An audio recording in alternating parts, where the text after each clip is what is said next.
ನಮಸ್ಕಾರ ಸ್ನೇಹಿತರೆ. 2013ರ ವಿಧಾನಸಭೆ ಚುನಾವಣೆಯಲ್ಲಿ ಜೊತೆಗೆ 14ರ ಲೋಕಸಭಾ ಚುನಾವಣೆಯಲ್ಲಿ ತಾವು ಮತದಾನ ಮಾಡಿರಬಹುದು. ಆದರೆ ಕೆಲವು ಸಾರಿ ಪಟ್ಟಿ ಪರಿಷ್ಕರಣೆಯಲ್ಲಿ ತಮ್ಮ ಹೆಸರು ಕೈಬಿಟ್ಟಿರಬಹುದು. ಹಾಗಾಗಿ ತಾವು ಒಂದು ಬಾರಿ ಈ ಬಾರಿಯ ಚುನಾವಣೆಗೂ ಪೂರ್ವದಲ್ಲಿ ಮತದಾರರ ಪಟ್ಟಿಯಲ್ಲಿ ಅಥವಾ ಈಗಾಗಲೇ ಪ್ರಕಟಿಸಲಾಗಿರುವ ಕರಡು ಪಟ್ಟಿಯಲ್ಲಿ ತಮ್ಮ ಹೆಸರು ನೋಂದಾಯಿಸಲಾಗಿದೆ ಅನ್ನೋದನ್ನು ತಿಳಿಬೇಕಾ, ಆ ಮತದಾರರ ಪಟ್ಟಿಯಲ್ಲಿ ತಮ್ಮ ಹೆಸರು ಇದೆಯೋ ಇಲ್ಲವಾ ಅಂತ ತಿಳಿಯಲು ತಾವು ಬಯಸ್ತಾ ಇದ್ದೀರಾ? ಹಾಗಾದರೆ ನಿಮ್ಮ ಕೈಲಿಗೆ ಮೊಬೈಲನ್ನು ತೆಗೆದುಕೊಳ್ಳಿ. ಮೊಬೈಲ್ನಲ್ಲಿ KAEPIC ಎಪಿಕ್ ಅಂತ ಟೈಪ್ ಮಾಡಿ, ನಂತರ ಒಂದು ಸ್ಪೇಸ್ ಕೊಡಿ, ನಿಮ್ಮ ವೋಟರ್ ID ಸಂಖ್ಯೆಯನ್ನು ಟೈಪ್ ಮಾಡಿ. ಟೈಪ್ ಮಾಡಿದ ಮೆಸೇಜನ್ನು 9731979899ಗೆ ಸೆಂಡ್ ಮಾಡಿ. ಯಾವ ರೀತಿ ಅನ್ನೋದನ್ನು ನೋಡೋಣ. ತಾವಿಲ್ಲಿ ನೋಡ್ಬೋದು, KA ಎಪಿಕ್ KQB ಅಂದರೆ ತಮ್ಮ ವೋಟರ್ ಐಡಿಯಲ್ಲಿ ಫಸ್ಟ್ 3 ಆಲ್ಫಾಬೆಟ್ಸ್ ಇರುತ್ತೆ, ನಂತರದಲ್ಲಿ 7 ನ್ಯೂಮರಿಕ್ ಡಿಜಿಟ್ಸ್ ಇರುತ್ತೆ.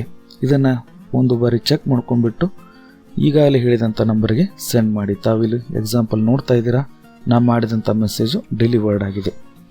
ಈ ರೀತಿ ಮೆಸೇಜನ್ನು ಸೆಂಡ್ ಮಾಡಿದ ನಂತರ ತಮ್ಮ ಮೊಬೈಲ್ಗೆ AMCOKRದಿಂದ ಒಂದು ದೃಢೀಕೃತವಾದಂಥ SMS ಬರುತ್ತೆ. ಆ SMS-ನಲ್ಲಿ ಏನೇನು ಇರುತ್ತೆ ನೋಡೋಣ.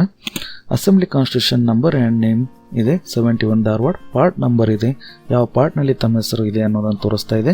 ಜೊತೆಗೆ ಯಾವ ಮತಗಟ್ಟೆಯಲ್ಲಿ ತಾವು ನೋಂದಾಯಿತರಾಗಿರಿ, ಜೊತೆಗೆ ತಾವು ಅದೇ ಮತಗಟ್ಟೆಯಲ್ಲಿ ತಮ್ಮ ಹಕ್ಕನ್ನು ಚಲಾಯಿಸಬೇಕಾಗತ್ತೆ. ಇಲ್ಲಿ ನೋಡ್ತಾ ಇದ್ದಾರೆ government higher primary school, new building, Hanumanakoppa ಅಂತಿದೆ. ಸೀರಿಯಲ್ ನಂಬರ್ 989 ಇದೆ. ಆ ಮತದಾರ ಪಟ್ಟಿಯಲ್ಲಿ ನಮ್ಮ ಸೀರಿಯಲ್ ನಂಬರ್ ಯಾವುದಿದೆ ಅನ್ನೋದು ಕೊಡ್ತಾ ಇದೆ. ಜೊತೆಗೆ ನಮ್ಮ ಹೆಸರನ್ನು ಕೂಡ ಈ ಮೆಸೇಜ್ನಲ್ಲಿ ತೋರಿಸ್ತಾ ಇದೆ. ಒಂದು ವೇಳೆ ತಮಗೆ ಕನ್ಫರ್ಮೇಷನ್ ಮೆಸೇಜ್ ಬರದೇ ಇದ್ದ ಪಕ್ಷದಲ್ಲಿ ತಾವು ಗೂಗಲ್ಗೆ ಹೋಗಿಬಿಟ್ಟು CEO ಕರ್ನಾಟಕ ಅಂತ ಟೈಪ್ ಮಾಡಿ. ಟೈಪ್ ನಂತರ ಫಸ್ಟ್ ಸಿಗುವ ಆಪ್ಷನ್ನ ಕ್ಲಿಕ್ ಮಾಡಿ, ಮತದಾರರ ಪಟ್ಟಿಯಲ್ಲಿ ನಿಮ್ಮ ಅಂತಿದೆ, ಇದನ್ನು ಕ್ಲಿಕ್ ಮಾಡಿ. ಇಲ್ಲದಿದ್ದರೆ CO ಕರ್ನಾಟಕ ಅನ್ನೋದನ್ನು ಕ್ಲಿಕ್ ಮಾಡಿ. CO ಕರ್ನಾಟಕ ಕ್ಲಿಕ್ ಮಾಡಿದಾಗ ಅದು ರಾಜ್ಯ ಚುನಾವಣಾ ಆಯೋಗದ ವೆಬ್ಸೈಟ್ಗೆ ಹೋಗುತ್ತೆ. ಇಲ್ಲಿ ಸ್ಕ್ರೋಲ್ ಮಾಡಿ ಲೆಫ್ಟ್ ಸೈಡ್ ಕೆಳಗಡೆ ಇರುವಂಥ search my name in voter list ಅನ್ನೋದನ್ನು ಕ್ಲಿಕ್ ಮಾಡಿ. ಇದೇ ಆಪ್ಷನ್ನು ತಮಗೆ ನಾವಾಗಲೇ ಕ್ಲಿಕ್ ಮಾಡಿದಂಥ ಫಸ್ಟ್ ಆಪ್ಷನ್ ಎರಡು ಸೇಮ್ ಅಲ್ಲಿಗೆ ಕರೆದೊಯ್ಯುತ್ತೆ. ತಾವಿಲ್ಲಿ ನೋಡ್ತಾ ಇದ್ದರೆ ಗುರುತಿನ ಚೀಟಿ ಸಂಖ್ಯೆಯಿಂದ ಹುಡುಕಿ ಅಂತ ಇರೋ ಫಸ್ಟ್ ಆಪ್ಷನ್ನ ಅದರ ಎದುರುಗಡೆ ಇರೋ ಸರ್ಚ್ ಬಾಕ್ಸನ್ನು ಕ್ಲಿಕ್ ಮಾಡಿ. ಇಲ್ಲಿ ಜಿಲ್ಲೆ ಮತ್ತು ಎಪಿಕ್ ಸಂಖ್ಯೆಯನ್ನು ಹಾಕಲಿಕ್ಕೆ ಹೇಳ್ತಾ ಇದೆ. ನಾನು ನಮ್ಮ ಧಾರವಾಡ ಜಿಲ್ಲೆ, ನನ್ನ ಎನ್ರೋಲ್ಮೆಂಟ್ ಇಲ್ಲಿದೆ, ಈ ಧಾರವಾಡ ಜಿಲ್ಲೆಯನ್ನು ತೊಗೊಂಡಿದ್ದೀನಿ. ಜೊತೆಗೆ ನಾನು ವೋಟರ್ ID ಎಪಿಕ್ ನಂಬರನ್ನು ಹಾಕಿದ್ದೇನೆ. ಹಾಕಿ ಸರ್ಚ್ ಕೊಡಿ. ಈ ರೀತಿ ಸರ್ಚ್ ಕೊಟ್ಟಾಗ ತಮಗೆ ಒಂದು ಕ್ಯಾಪ್ಚಾ ಕೋಡ್ ಬರ್ತಾ ಇದೆ.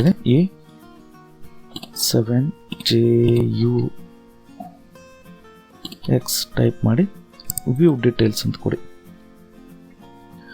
ಈ ರೀತಿ ಕ್ಲಿಕ್ ಮಾಡಿದಾಗ ಅಸೆಂಬ್ಲಿ ಕಾನ್ಸ್ಟಿಟ್ಯೂಷನ್ ನಂಬರ್ ಸಿಗ್ತಾ ಇದೆ. Constitution name, part number, serial number, first last name, relationship first name, sex ಮತ್ತು ಏಜ್ ಸಿಗ್ತಾ ಇದೆ. ಇಲ್ಲಿ ಡೀಟೇಲ್ಸ್ ಅಂತ ಲೆಫ್ಟ್ ಸೈಡ್ ಅವ್ರನ್ನ ಕ್ಲಿಕ್ ಮಾಡಿ ಕಂಪ್ಲೀಟ್ ಆದಂಥ ಒಂದು ಪಾಪಪ್ ಸಿಗುತ್ತೆ. ತಮಗೆ ತಮ್ಮ ವೋಟರ್ IDಯಲ್ಲಿರುವಂಥ ಎಲ್ಲ ಡೀಟೇಲ್ಸ್ಗಳು ಇಲ್ಲಿ ಡಿಸ್ಪ್ಲೇ ಆಗ್ತಾ ಇದೆ. ಹೌಸ್ ನಂಬರ್ ಇದೆ, ಎಲ್ಲ ಸೆಕ್ಷನ್ಸ್ ಇದೆ, ಸೀರಿಯಲ್ ನಂಬರು. ಈ ರೀತಿ ತಮಗೆ ಬಂದಂಥ ಈ ಡೀಟೇಲ್ಸ್ನಲ್ಲಿ ತಾವು ಏನಾದರೂ ಅಪ್ಡೇಟ್ ಮಾಡಲಿಕ್ಕೆ ಬಯಸ್ತಾ ಇದ್ದೀರಾ ಅಂದರೆ ತಮ್ಮ ಮನೆ ವಿಳಾಸ ಇರ್ಬೋದು, ತಮ್ಮ ವಯಸ್ಸಿರ್ಬೋದು, ಅಥವಾ ನಿಮ್ಮ ಸೆಕ್ಸ್ ಮೇಲ್ ಫಿಮೇಲ್ ಹೋಗಿ ಅಥವಾ ಇನ್ನೊಂದು ಏನಾದರೂ ಬಂದು ಈ ರೀತಿ ಏನಾದರೂ ಮಿಸ್ಟೇಕ್ಸ್ಗಳಿದ್ದರೆ ಅದನ್ನು ಯಾವ ರೀತಿ ಅಪ್ಡೇಟ್ ಮಾಡಬೇಕು ಆನ್ಲೈನ್ನಲ್ಲಿ, ಅಂದರೆ ಖುದ್ದಾಗಿ ನಾವು ತಹಶೀಲ್ದಾರ್ ಕಚೇರಿಗೆ ಹೋಗಿಬಿಟ್ಟು ಅಪ್ಡೇಟ್ ಮಾಡೋ ಬದಲಾಗಿ ಆನ್ಲೈನ್ನಲ್ಲಿ ಯಾವ ರೀತಿ ಅಪ್ಡೇಟ್ ಮಾಡ್ಕೊಳ್ಬೋದು ಅನ್ನೋದನ್ನು ತಾವು ಬಯಸೋದಾದರೆ ಕಮೆಂಟ್ ಬಾಕ್ಸ್ನಲ್ಲಿ ಖಂಡಿತವಾಗಿ ಹಾಕಿ. ತಮ್ಮಿಂದ ಬರುವಂಥ ಕಮೆಂಟ್ಸ್ಗಳ ಆಧಾರದ ಮೇಲೆ ನಾನು ಯಾವ ರೀತಿಯಲ್ಲಿ ನಾವು ಆನ್ಲೈನ್ನಲ್ಲಿ ಅಪ್ಡೇಟ್ ಮಾಡ್ಕೊಳ್ಳೋಕ್ಕೆ ಅವಕಾಶ ಇದೆ ಅನ್ನುವಂಥ ವಿಡಿಯೋವನ್ನು ಮಾಡಲಿಕ್ಕೆ ಸಾಧ್ಯ ಆಗುತ್ತೆ. ಸ್ನೇಹಿತರೆ, ಇದರ ಜೊತೆಗೆ ತಮಗೆ ಇದ್ದಂಥ ಮತ್ತೆ ಆಪ್ಷನ್ಗಳನ್ನು ಹುಡುಕ್ಲಿಕ್ಕೆ ಪ್ರಯತ್ನ ಮಾಡಲಿಕ್ಕೆ ಹೋಗಬೇಡಿ. ಸೆಕೆಂಡ್, ಥರ್ಡ್, ಫೋರ್ತ್ ಆಪ್ಷನ್ನ ನಾನೀಗಾಗಲೇ ಸರ್ಚ್ ಮಾಡಿದ್ದೀನಿ. ಇದರಿಂದ ತಮಗೆ ಯಾವುದೇ ಪ್ರಯೋಜನ ಆಗ್ತಾ ಇಲ್ಲ.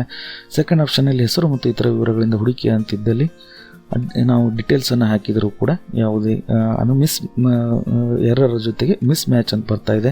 ಸೆಲ್ ಫೋನ್ ಸಂಖ್ಯೆಯಿಂದ ಹುಡುಕಿ ಅಂತಿದ್ದಲ್ಲಿ ಈಗ ವೋಟರ್ ಐಡಿಗೆ ಲಿಂಕ್ ಆಗಿರುವಂಥ ಮೊಬೈಲ್ ಸಂಖ್ಯೆ ಇದ್ರೆ ಮಾತ್ರ ಈ ಡೀಟೇಲ್ಸ್ ಸಿಗ್ತಾ ಇದೆ. ಉತ್ತಮ ನಾಗರಿಕ ಸೇವೆಗಾಗಿ ನಿಮ್ಮ ಮೊಬೈಲ್ ಸಂಖ್ಯೆಯನ್ನು ನಮೂದಿಸಿ ಅಂತಿದ್ದಲ್ಲಿ ತಾವು ಮೊಬೈಲ್ ಸಂಖ್ಯೆಯನ್ನು ಹಾಕಲಿಕ್ಕೆ ಹೋದರೆ ತಮ್ಮ ಎಲೆಕ್ಟ್ರಲ್ ಆಫೀಸರನ್ನು ಕಾಂಟ್ಯಾಕ್ಟ್ ಮಾಡಲಿಕ್ಕೆ ಹೇಳ್ತಾ ಇದೆ. ಹಾಗಾಗಿ ಫಸ್ಟ್ ಆಪ್ಷನ್ನ ಕ್ಲಿಕ್ ಮಾಡಿ ತಮ್ಮ ಮತದಾರರ ಪಟ್ಟಿಯಲ್ಲಿ ತಮ್ಮ ನೋಂದಣಿಯನ್ನು ಕನ್ಫರ್ಮ್ ಮಾಡಿಕೊಳ್ಳಿ. ನಮಸ್ಕಾರ.